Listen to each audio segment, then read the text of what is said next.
Hello, my friend, and welcome. This episode, I'm going to dive into everything that I've learned about being a digital nomad. It is not a lifestyle that's for everyone. It comes with its challenges, but I certainly thought about it for a long time as this kind of escape from the grind, the ability to travel and find all these different interesting places you've never been to before, but doing it in a way that was more sustainable because you were earning money at the same time. It wasn't just a holiday where you were burning all of the money that you'd built up in savings. You were sort of watching your money and then traveling and earning money at the same time. So it's quite a juggle to handle, and I just want to sort of explain some of the experiences that I've had over the last couple of years of doing this and what I would do differently and what I'd suggest if someone else wanted to be a digital nomad and follow the same path. So let's get into it. So the first thing I want to talk about is the idea behind being a digital nomad. And this comes from something called lifestyle arbitrage. And the idea behind this is that you are earning money in a particular place, a market that you work in the world, and then you are spending that money on your rent and your food and all of your living costs in a cheaper place in the world. And for a long time, some of the most popular places for digital nomads have just been these really cheap holiday locations because you could basically extend your holiday and keep working. So these are places like Bali, they're places like Thailand, places like Mexico. So you have this hotter weather where you're going to be in shorts and a t-shirt and you just have your laptop at a cafe, and you can sort of survive for a lot longer because the lifestyle is a lot cheaper than if you were living in London or Amsterdam or New York or any one of these amazing places to visit around the world that are just more expensive to live in over a longer period of time. So there's a bit of a balance there between where you like being in terms of climate and the places that you want to travel to versus how much money you've got to spend and how much money you're earning as digital nomad. So I want to break down some of the key ways that people are earning money and also the places that they go to. The top places in the world that people go to be a digital nomad are Bali and Thailand. So Bangkok is really popular in Thailand, but also Chiang Mai, which is more of a smaller community. I think the population of Chiang Mai is about 150,000 versus several million in Bangkok. So you have a very different size of infrastructure and cities and traffic and all that sort of stuff.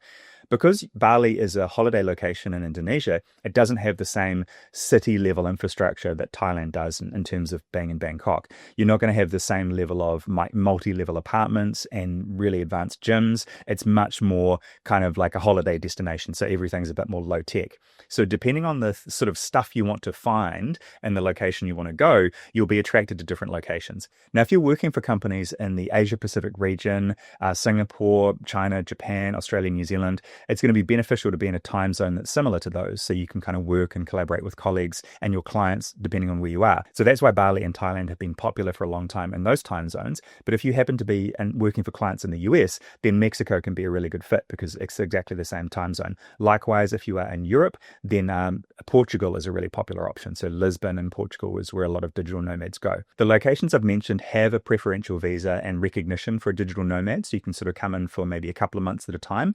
But that presents another problem, which is something called doing your visa run, where when you literally run out of time, you run to the border and you exit the country and then come back in, usually the same day or the next day, and you get another stamp on your passport and you can be in that location for another 60 days usually. Now that presents a whole nother challenge around the idea of that you're not really in the same place all the time. You sort of are based somewhere for a while, but you have to keep traveling in order to sustain this lifestyle. So if you like just being in one place, that's what's called being a slow mad, where you kind of want to be in one place for several months at a time, and which is basically just moving to a new country and working remotely. And so that's kind of what I've been doing over the last few years, where I spent time in Vancouver, in Auckland in New Zealand, and Melbourne, and in China, and even in Singapore and Bali and Thailand. I would kind of have these longer chunks of time where I'd spend in different locations because I didn't like the idea of just traveling from place to place to place. But in your mind, if you want to be a digital nomad, you might have this really exciting thing where you want to go to a different location every single week, which is fine, but it just gets really exhausting. And I've found as I've gotten a bit older that it can be really hard on your body. You might get food poisoning. I got COVID a few weeks ago and it really just like rocked me. So it will be harder on your body in terms of your keeping the same level of fitness that you have because you won't be at the same gym. You won't have the same routine that you have where you currently live. You have to build up all these mechanisms and structures to allow you to have a similar routine. And that can be really hard work. You can't get to walk or run in the same place you normally do. You don't have the same gym that you go to. You've got to kind of find these new things. Now, if you're going through a period in life where you want to discover new things and you want to change, that's great. But at a certain point, you move to a new location location and you have to find another gym and you have to find another cafe that's got really good Wi-Fi and really good food. You've got to find another place where you can get your vegetables and your food for like your groceries. You have to find all these different places. And initially you have like a lot of energy because it's really exciting, and then it just becomes a grind because you've got to find these things that you need, like all the normal things that you have in your routine of where you're currently living right now. You've got to basically find those and build those every single time, no matter where you are, because it's very different to just when you go on holiday. When you go on holiday, you're probably not going to be going to the gym as regularly as you would because you're doing a lot of walking. Like you kind of replace that exercise with a lot of steps.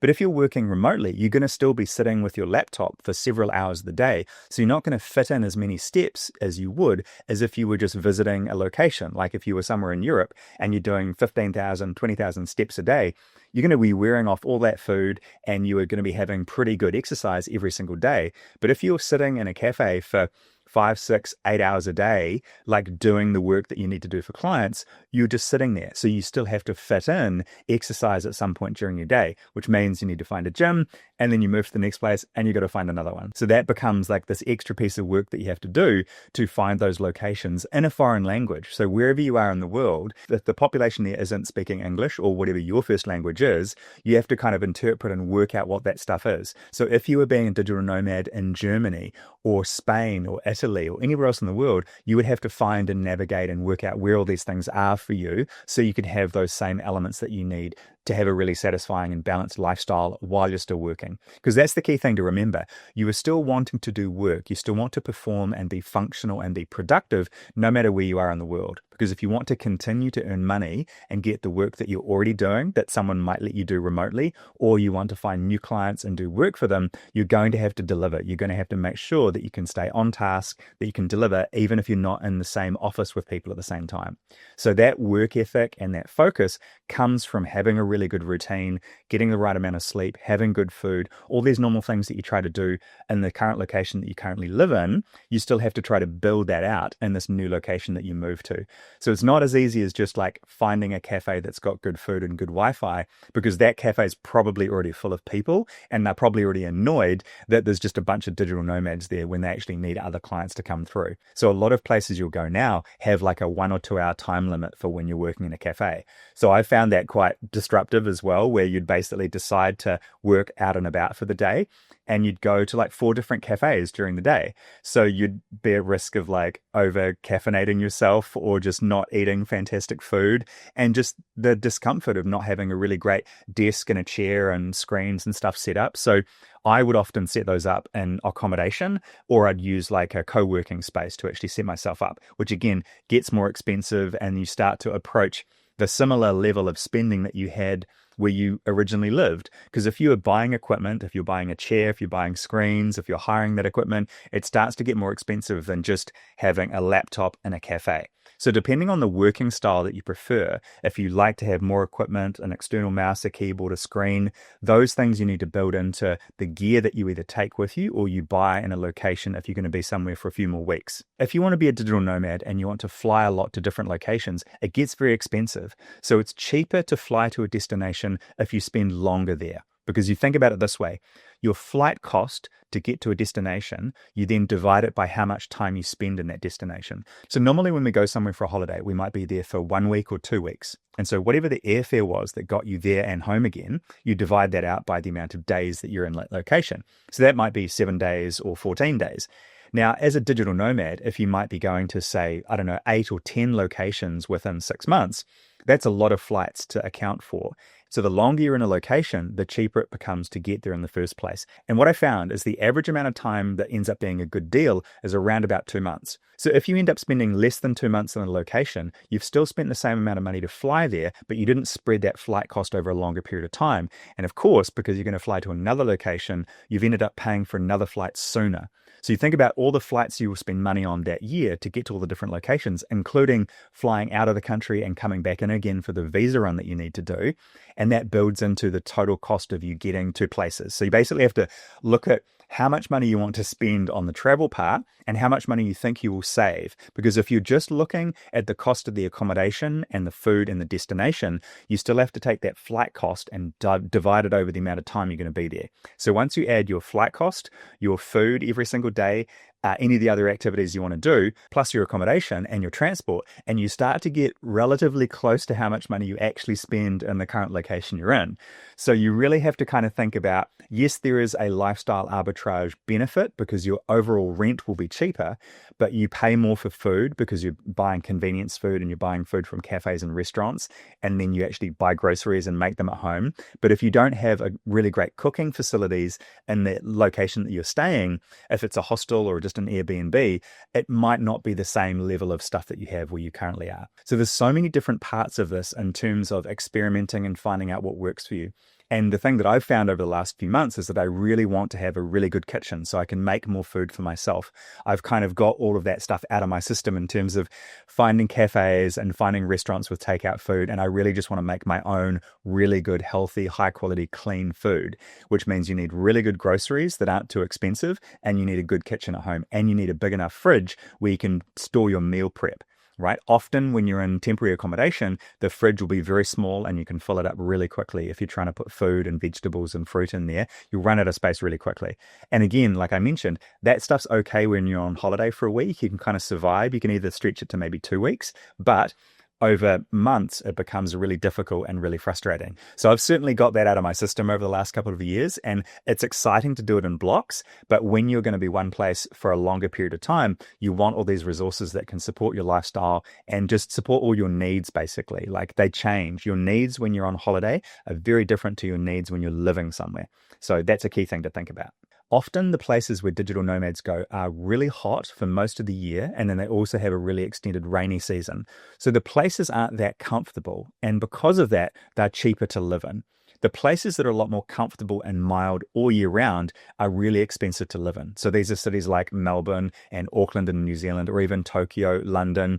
They're pretty much mild all year round. It doesn't snow. It just gets a little bit cold in winter, but it's not like snowing where you have to like dig snow out of the driveway. It's pretty much mild all year round, and it's a little bit hot in summer, but not absolutely crazy. So those locations are expensive because they're also big cities. You can go slightly further out of those big cities and find somewhere else, but the transport links aren't going to be so good. You won't necessarily have access to Uber. It's going to be further away to get to the supermarket, the groceries. All these things become more difficult. You still want a center, which is basically walking distance where you can get the things you need, and so it doesn't become super expensive to get everywhere. And one of the downsides of being in places like Thailand and Bali is that one of the only ways to get around is on scooters, and they become really dangerous if you're riding on them on a regular basis. Wherever you live in the world right now, I guarantee that you don't just jump on a scooter with no helmet and zoom around the corner to get some groceries or find some stuff from a convenience store. You would walk there, or you'd get an Uber, or you'd drive if you already have a car. One of the key things you see all the time in these holiday destinations is people falling off their scooters all the time. Local people who drive and ride all the time are much better at looking out for all the danger signs. So I highly recommend, if you are going to ride on a scooter, that you have someone else drive you. You jump on the back and you order a grab and you jump on and you go somewhere. Getting the scooter for yourself, buying a scooter, riding it all the time is really dangerous. If you're trying to focus and do work, you don't want to be recovering from injuries where you just fell off a scooter because you were in a hurry, or it started raining, or you were going out with friends and partying and you fell off your scooter. I've gotten that out of my system when I was younger, and I now focus on delivering work and making sure that my body is functioning so I can do that work. So jumping on a scooter is not something I'm going to do on a regular basis. And I suggest, if you want to be a digital nomad and you want to be functional as long as possible, I would minimize the amount of time that you spend riding yourself around on a scooter. And if at all, avoid it completely. And so the other part of that is just thinking about what's the kind of climate that you personally like to work in. So a lot of the locations I worked over the last few years were actually much more mild locations, places like Vancouver. I was in Chicago for a while. I was in Amsterdam for a couple of weeks. I was in London. So I was in these much more expensive places to live, but they're much more pleasant. You have really good access to everything. You've got great infrastructure, public transport, amazing cafes and restaurants, but those are far more expensive. So you want to kind of balance that out with the other locations you go to. to. So for example, being in China has been really affordable for me, but it hasn't given me the access to the same kinds of food and groceries and other things that I would get in other locations. So it's just this trade-off. Everything you can look at in terms of being a digital nomad is a trade-off around the kind of client you can work with, the sort of work you want to do, and the amount of kind of resources it's going to take you to get ready to do it, and also to, support your lifestyle while you're doing it. And one of the key questions that people ask is, what kind of work can you do as a digital nomad? Well, the key thing is you need to be able to do stuff on a laptop that's remote, where you don't have to be there all of the time. So this might be a current job that you're doing that you can do remotely, or you'd be doing freelance work for other people. And I would say there's 4 key areas that people work in when they're working as a digital nomad. The first is digital marketing, which would also cover social media marketing. The next would be content creation. The next would be selling courses and coaching. And the next would be sort of e-commerce and FBA. So I'll go through each one of those and explain them. The first is digital marketing and social media. Now, often this is doing social media marketing management for a range of different brands. So you function as a freelancer and you try to get work from different brands, or you might just be working for one brand and doing that work remotely. There's also people who do digital marketing in terms of selling the insights and the courses and the understanding around how to do digital marketing, and literally selling the knowledge of digital marketing. There's quite a few digital marketing courses that people sell online, and that can be a whole thing. But I personally prefer the work of actually doing the digital marketing for the brands and actually making the content that goes on social media, not just selling the education part. The next part is content creators, and there's a wide range of these. Some people are just doing vlogs and lifestyle content where they literally go to different locations all over the world, and they use this travel to effectively become a travel blogger or a lifestyle blogger. The next part is sometimes there's spicy content creators like to use the money that they've made to get themselves into other locations where they can collaborate with other content creators and enjoy just the money that they get to make from doing that sort of stuff. And there's also a lot of people who help doing the management and the talent coordination for those sorts of things, in terms of organizing collaborations between different content creators, and then just managing the marketing and the branding to try to get more viewers for that kind of spicy content. That's something that's often quite popular to do as well, which is interesting because you'll meet all those people when you're traveling. And the other side of that is content creation for things like stock photography and stock footage.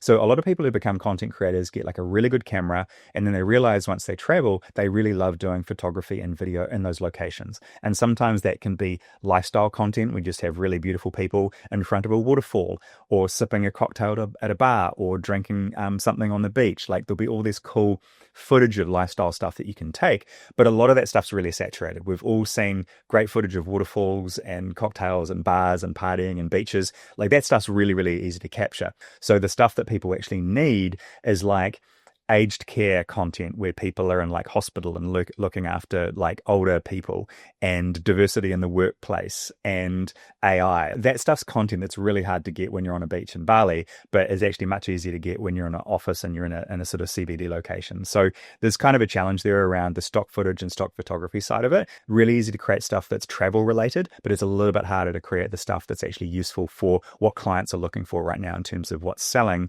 for stock footage and stock photography. But if you create content specifically as a photographer and a videographer that is for lifestyle brands, for healthy, sustainable brands, for Pilates, yoga, that stuff is really easy to do when you're being a digital nomad. So it really just depends on the style of stuff that you like to create, the kind of experience that you already have, and what your interests are. If you get that overlap of your passions, your interests, and the contacts you already have, you'll be able to get this momentum where you can continue to do that work because you're good at it, because you enjoy it. Plus, people are actually referring you, and they say, this person did a great job, you should work with them. They happen to be in Bali or Thailand, but just, send them an email and they can help you out. And the next part is selling courses and coaching. And this is really kind of linked together around like counseling and, career change, pivot counseling, one-on-one counseling for different kinds of things that people are going through, everything from ADHD to kind of working out what you want to do with the rest of your career. That's a lot of the one-on-one kind of life coaching stuff that goes on, like accountability, productivity, focus. All of these things are really popular things that people will do coaching for. And often there's a lot of people who teach coaches to be coaches. So often you'll meet people who are selling courses, and the course that they're selling and the one-on-one coaching they're doing is helping to coach other coaches to be coaches. So there's this whole world of like people just teaching each other how to teach other people stuff. And that's great. It's fine, because all you need to do is basically replace your full-time income for whatever job you're doing right now remotely. But because you're spending less money in one of these, digital nomad locations, you can definitely earn less money. You could halve your income and effectively be working part-time. So you could do almost anything online and be making enough money to survive. And often people run out of money and then they decide to do a bigger contract project, or they take another part-time job, or they do something else. And sometimes people are doing a combination of all of these elements. But the key thing is you just have to think of how much money you're currently spending in the location you live and how much money you would be spending in that future location. And then you find the work that will pay for that and cover your costs. And of course, if you're stuck, you could kind of use your credit card, a 5 or 10,000 credit card. You could sort of eat into that during the year. And then at some point just say, okay, that's it. I've got to go get a job again. So you can definitely do this digital nomad thing as a season and kind of decide the best time of year to go to the location you want to go to, and then just go there and run out of money and then come back and get a job. Like, you can do it as a block, or you can decide to do it for years. But there's a few challenges about doing it for years, and I'll explain those in a minute. The last big area that people are doing is around e-commerce, and usually this is Amazon FBA, because often people, when they start an e-commerce brand, they don't want to pay for warehousing, so they'll run a Shopify store, they'll get stuff delivered to their apartment or their house, and they'll start shipping those things out personally. Then you get to a certain point where the product you're selling is actually doing well and you need warehousing, or you decide to run it on Amazon FBA, where Amazon does the fulfillment for you. Once they start doing that, then the only challenge is basically getting your product from the supplier, making sure all the labeling is correct, getting that shipped to Amazon, and then having Amazon do the fulfillment for you. So all you really have to do is worry about your social media content to promote your products, and then worry about the Amazon listings to make sure that the product is getting fulfilled and the orders are working fine and the customer service is working fine. So you're effectively working as an operations manager for a company that sells something, and you just outsourced the inventory management to Amazon. And that's a really popular thing that people are doing. But you can't be doing that from day one where you decide to move to Bali and start your e-commerce brand. It doesn't work that way. You have to bootstrap and start your e-commerce brand from where you are.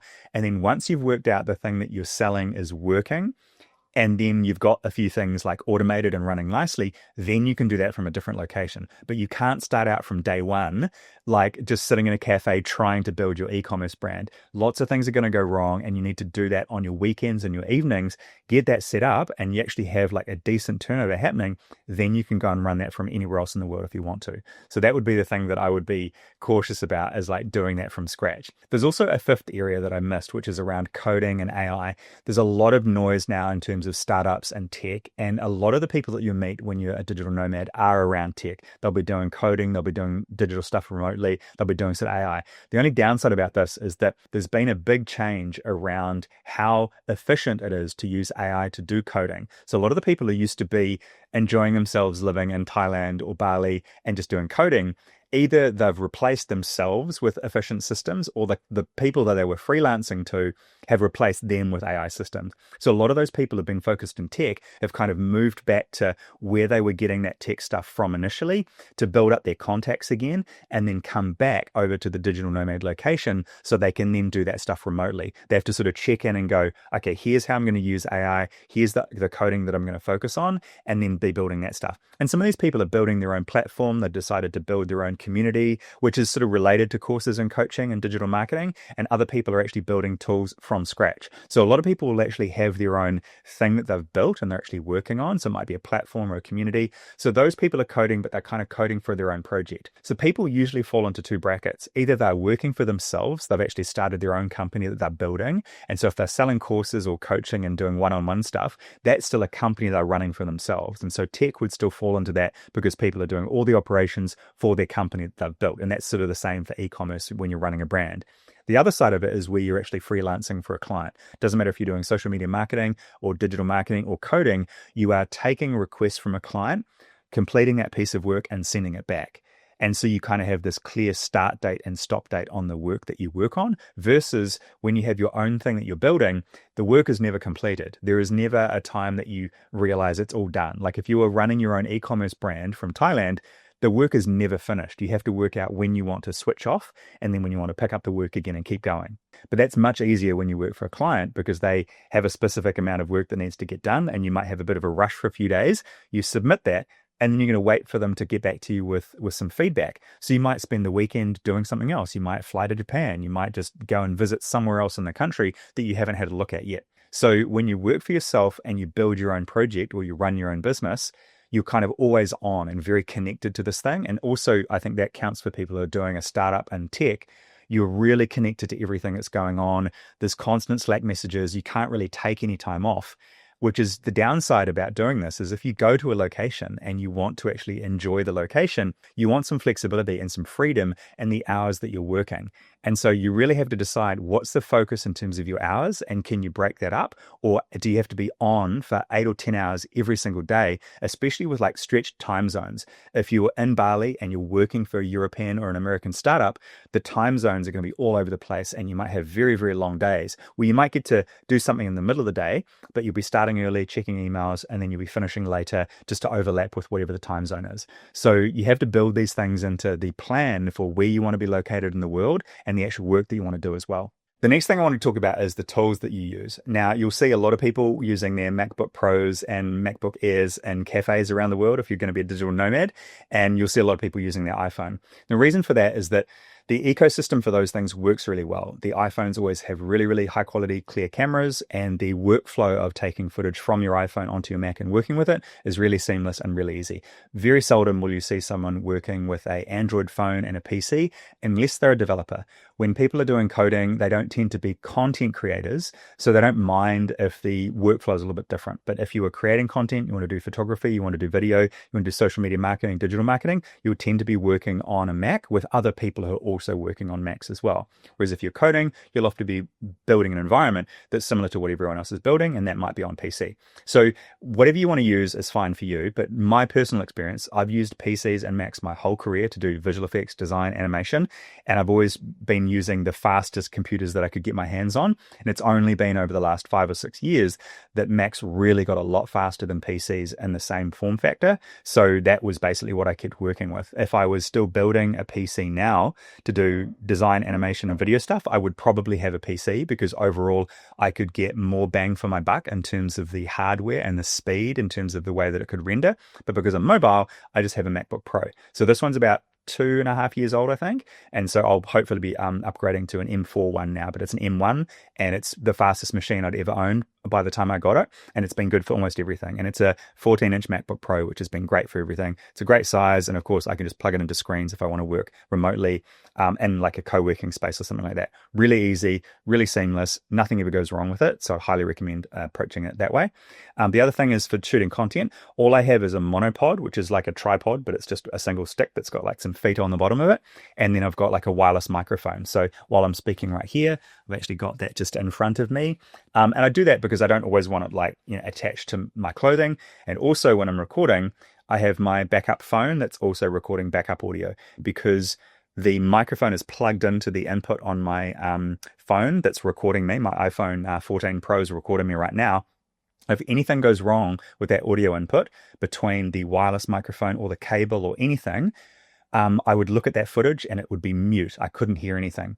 So the fact I'm recording a voice note on my backup phone means that I have backup audio. It's going to be lower quality, but at least I have something.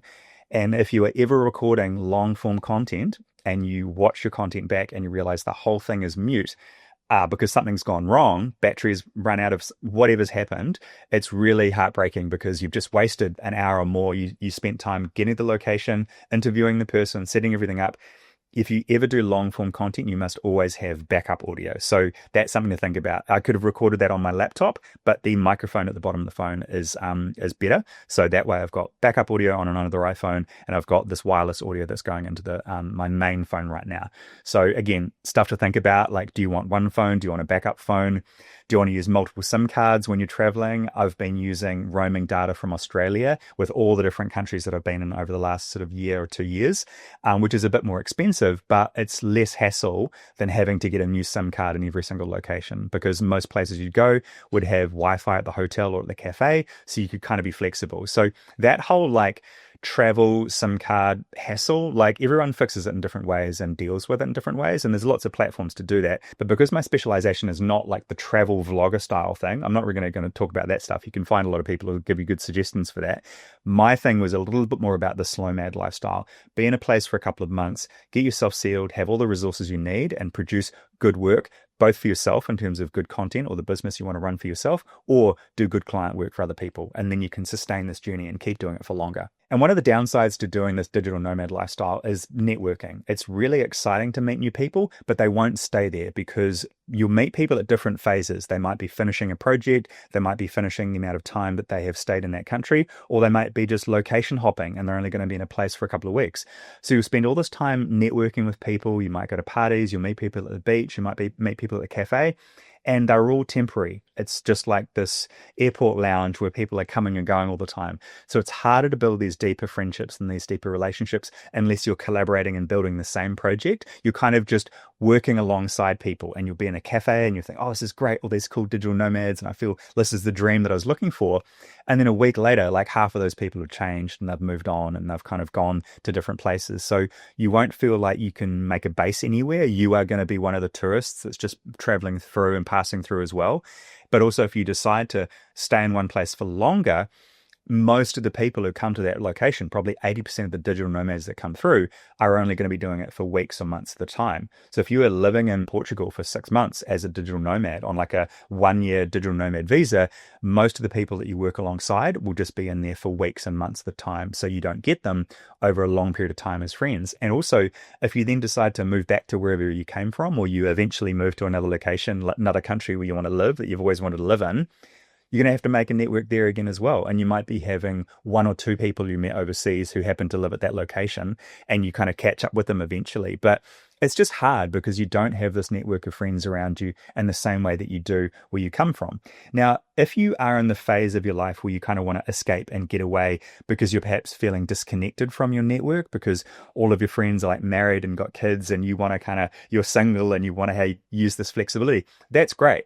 But you will get to a certain point where you actually realize, I did actually want the partner and the children and the network that my friends had. I was just sort of running away from it temporarily, and you eventually kind of run back to the thing that you were looking for long term. So you can definitely do this digital nomad thing for a chunk of time, but it starts to drain on you in terms of, the travel stuff can be really draining. You'll get sick more often. You'll definitely get food poisoning more often because you're just eating all this different food and going on different planes, and it's just really tricky to manage. So your health will get knocked a lot more because you don't have the same routine you have where you currently live. But even with all of those things included, it's still a worthwhile experience. The challenge you have to set for yourself is how long you want to do it for. Now, if you are literally stopping your job and you're getting freelance work and you want to kind of go overseas for like 1 or 2 years, that might be your plan, but the actual rhythm of when you do it might feel different because you might get to a location at the wrong time and it's like rainy season and it's terrible, or you might get to a location and there's just no digital nomads there for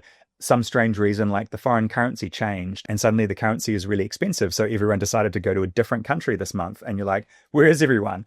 There might be things in your mind about what you want to do and the plan you have for yourself, but by the time you get there, it might change. And so there's always announcements that happen around the digital nomad visas, which are preferential for a period of time. And then lots of people move and go to that location to work. And then the country will change their mind and say, we've actually got enough. Rents have gone up. Everything's really expensive. The local people who live there are complaining. So now we've got to manage the amount of digital nomads that come in. Because the digital nomads are smart. Like, they talk to each other. There's really great groups. There's really good networks to find out where the good places are. And those fill up really quickly. So one of the platforms I used was nomads.com. It was started by Peter Levels, who is based out of Bali most of the time, but travels all over the world, obviously. And that platform allows you to see where all the digital nomads on the platform are and their recommendations, the cafes they like working out of, the accommodation they recommend, the mobile phone provider they recommend, the weather, do you want to look for somewhere that's cool or hot right now? There's all these different things. So all of the digital nomad locations you can go to are ranked. You can see how fast the average Wi-Fi is and all these things that you kind of need to know to get yourself set up. And it's a one-time fee to join. And once you're in, you get access to that whole network. And then if you want to talk to people directly, you can all just join on Telegram and just chat to people directly inside that membership network. So that's the most popular network for digital nomads. And you can see when you rank all the countries that most people are currently in Thailand and Bangkok, or they're in Bali. So that's usually the top two that keep changing places in terms of preference. And then there's other places around the world that are still really popular that are a lot more expensive. So I think, for example, Tokyo comes in usually at about number 4 or 5 as the most popular destination, but it's still one of the most expensive. But even though it's really expensive to be there month on month, it's still incredible. The infrastructure is amazing and you have such an incredible time. It's worth the extra investment. So you might save money being in Thailand or Bali for a couple of months. So then you can spend the money being in somewhere like Tokyo for a month, or Melbourne or Sydney or London. So that's a cool thing about like balancing this up, is that you get to choose where you want to go, have this flexible lifestyle that you've been dreaming about, and then you get to take advantage of it. But it won't all be sunshine and rainbows. There's going to be challenges. There's going to be difficult things. And then you kind of just work out what's right for you. But it is a incredible experience to do, and something that if you've got the flexibility with your current job, or you have the ability to freelance, it's something you should definitely try if you've been thinking about doing it. But don't expect everything to go smoothly. But that's part of the challenge we always have if we travel and be a tourist. There's going to be weird things that go wrong. There's going to be safety, security issues, like keep an eye on your stuff. But the experiences you get, the network and the new people you meet is always really satisfying and really exciting.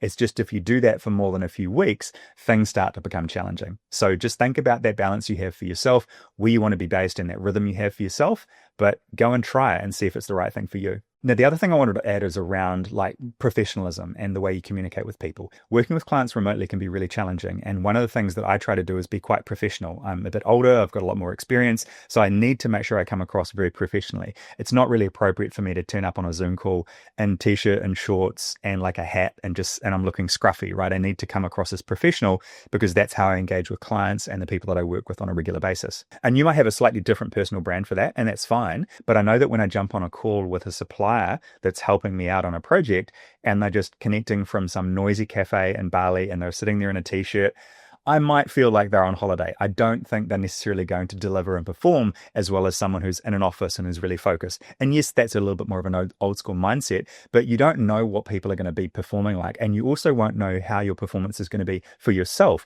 if you go to a location that's actually hot and sweaty and sticky like Thailand or Indonesia. You're going to be working in a different style, and it's going to be a different level of stuff to deal with. When you're in an air-conditioned office all day long and wearing professional clothing, it's easier to focus because that's just the environment that you're used to working in. Actually, if you're working in a cafe with a laptop and you don't have an external monitor and you don't have a great chair and you have to keep moving every 2 hours or even every 1 hour, it's more disruptive and you can't do your work and focus in the same way that you can when you go into deep work for 2 or 3 hours in an office and you can get stuff done. So looking for co-working spaces, looking for spaces you can work in and focus and do your best work is really essential. And then communicating that back to your clients is really vital so they have good confidence in what you can deliver. So set those expectations early around what you can deliver and how fast you can get it back to them, but also make sure that you're picking the kind of work that doesn't have to be done like immediately. They can leave it with you for a couple of days, you get it back to them, you integrate some feedback, and then you keep going. So if you have to be really responsive, it can be difficult because, again, if you're in cafes, you've got to move, you've got to jump on a train, you've got to jump on a flight. You can't be responding immediately to an email to get a piece of work done. You want these bigger chunks of work that you can get done a couple of days later. So if you can do that, you can get this really good rhythm for delivering work back to the employer that you have or the client that you work for. So it's really just about matching your culture and your working style to the client or the organization you're working with. But you also want to have some consistency. I often have this blue shirt folded up in my backpack or my bag just in case I need to put it on to actually be on a call or maybe create some content for TikTok or for YouTube so I can look consistent in terms of my personal brand. I still might be traveling and getting kind of sweaty, like dragging all my stuff around, so I'll be in a t-shirt, but then if I want to look a bit more professional, I'll just put this shirt on and I kind of look better in these darker colors. So that's kind of what's working well for me in terms of personal brand. And you just have to find something that works for you in terms of a shortcut that you can use, that you can put on, that you can look really professional really quickly. And then having a consistent background that you use on Teams, on Zoom, or on Google Meet means that whenever you connect with people, your background and your professionalism in terms of the way that you show up will look consistent. But if you have a completely different background and it's just like a blurred cafe and there's people like bringing food to the table and people walking behind you, it's distracting for the people you're talking to, and it just doesn't look consistent. It doesn't give people this impression that you can consistently deliver, because every week and every day they talk to you, it's different. And also when they get on the call, they'll be like, oh my God, where are you now? This is totally different. And frankly, it can often make people jealous, because if you're working with someone who's always thought about being digital nomad and you get to actually do the digital nomad thing right now, it's going to be distracting when they get on the call. So I try to be very professional and very consistent so I can just talk about the work. And where I am in the world has no relevance to the conversation that I'm having with the client or the person I'm working with. So by doing that, you can keep yourself focused and you can keep your client focused, the person you're working with, the person managing you. You can focus on just the work that you've got to do and communicating and really being connected to each other. But if your content and what you're wearing looks different every single time, it's just inconsistent. And that inconsistency can erode the trust over time because they literally don't know what to expect every single time they get on a call. But if what you wear is pretty similar and the background you have is really consistent every single time, they know what they're getting, they can trust you, and they can build up that confidence over time. And the key thing that comes from that is the fact that they will refer you to other people. But if you are in a different location every week and you're advertising that to your client, it's harder for them to recommend you because they literally don't know where you are next week.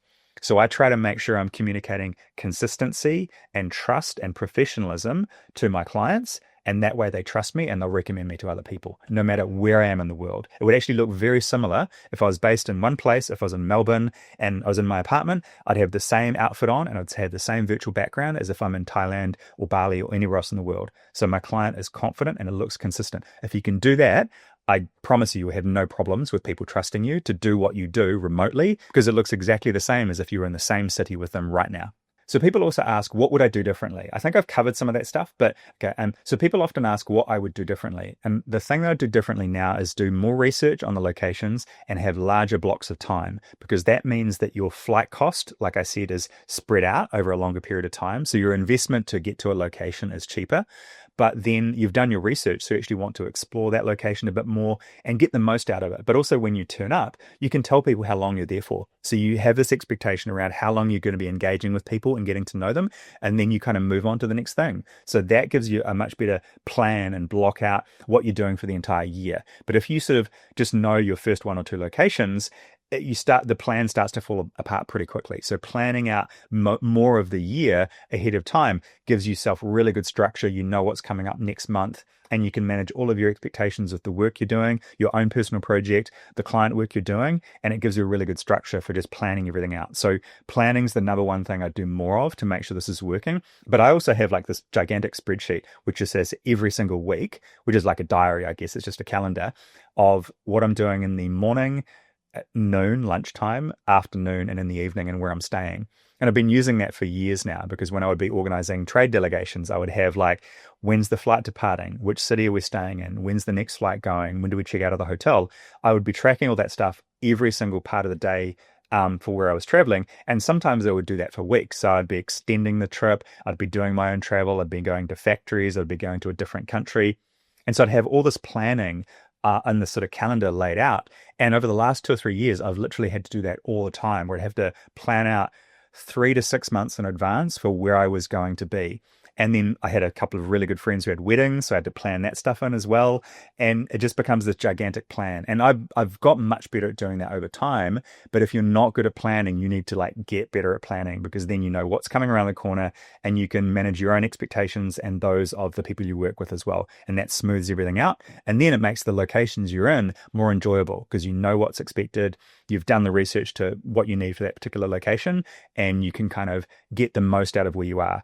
But I think initially I was kind of like winging it and thinking I'd just work it out when I was there. But then it's like all this additional work you have to do once you get there, when actually what you want to do is enjoy the place and do your work. And not even have to think and plan the next location you're going to, because you already did that like 3 months ago. So planning, getting the structure, and then having these occasional extra trips that are fun, that I think is the approach that I'd use now. And that's what I've probably been doing for the last 6 months as well, to manage this really well. So being a digital nomad is not like this perfect thing that works perfectly. It's a practice, and it's something you get better at doing over time, but also it might be something you decide that you're not going to keep doing. It's not like this thing you decide to do and you're permanently going to do it. Like you start doing Pilates and you do Pilates forever, or you start working out at the gym and you just work out forever and you become a bodybuilder.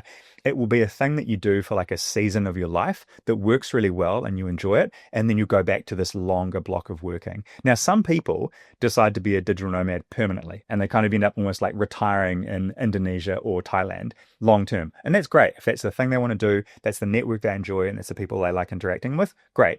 But more than likely, you will want to be based in the location you are now, but you want to have a slightly different approach to living there. Maybe you have a bigger network of clients you can work with. Maybe you have different skills and experience that you want to grow over the next couple of years. So having a period of escaping, if you like, and using this lifestyle arbitrage where you get away from the really high cost of living and go to live somewhere cheaper and do this work. But eventually you're going to want to bring that back and do work in the place you're living now. So you want to meet that cost of living with a higher income. You want to build your business to a level where it's actually sustaining itself. It's making money. You can hire more staff. So being a digital nomad can be a great period where you can build the thing you want to build because you can take advantage of the fact that your lifestyle is cheaper. So pick a place in the world that you can go where you can save money by basically having a cheaper lifestyle, and then build and invest this thing you want to make. And it can be your personal brand, your kind of freelance career. It can be this kind of coaching or course selling business you're doing, or it's just working for clients and doing freelance work. Whatever you want to build, you can do that in a location and build it out to a point where it starts to maintain its momentum. And then you can come back to the place that's more expensive to live, right? You can build a startup in Silicon Valley, but the rent there is really expensive. You can meet a couple of people and then literally go be based over in Japan and run that same startup with really high-speed Wi-Fi, fantastic ramen noodles every day, and much cheaper Airbnb accommodation than you would get in Silicon Valley. So you can take the momentum of the thing you want to work on and do it in a different place for a period and then come back. And as long as you're in the location you eventually want to be long-term for some of the big things, go there for the expo, go there in springtime, catch up with people when it's not like Christmas and New Year's. Make sure you go to the place you really want to be in with the long-term network you want to have at the right times during the year. And then when it's like super hot in summer or super cold in winter, those can be the periods where you get away to a different location to be a digital nomad. So if you have this flexibility in the business that you're running now or the thing you're starting up, you can use that and be a digital nomad at different points of the year. You can kind of have a mixture of both of them. But it just takes some planning and some organization to get on top of to do. But it's a really exciting thing. If you've been thinking about doing it for a while, it's something you can absolutely do. So leave me some comments under this video if you want to know more about my experience or anything you've got specific questions on. I'm happy to answer them. And get in touch if you want to DM me if you've got specific questions about how you can do this, because I want as many people as possible to enjoy this period of like this season where you get to do it and get it out of your system and enjoy the travel and the lifestyle and the people you can meet. And the power that you get from like using one of these incredibly powerful computers, and literally you open it up and money comes out of it. Like it's an incredible process to do that, and it's incredibly freeing to have that flexibility and go to the places you've always wanted to go to. So I'm very happy to help people to understand how to do this and to help you to do it for yourself and to make sure you can get the satisfaction that I've had over the last couple of years of doing this for myself. I'm really happy that I got to do this, to have this experience, and I really want to share everything I know about it so other people can do it too. So if it's something you want to do, please get in touch. I'll be happy to help you. Thank you for listening. Thank you for watching. I'll see you again soon.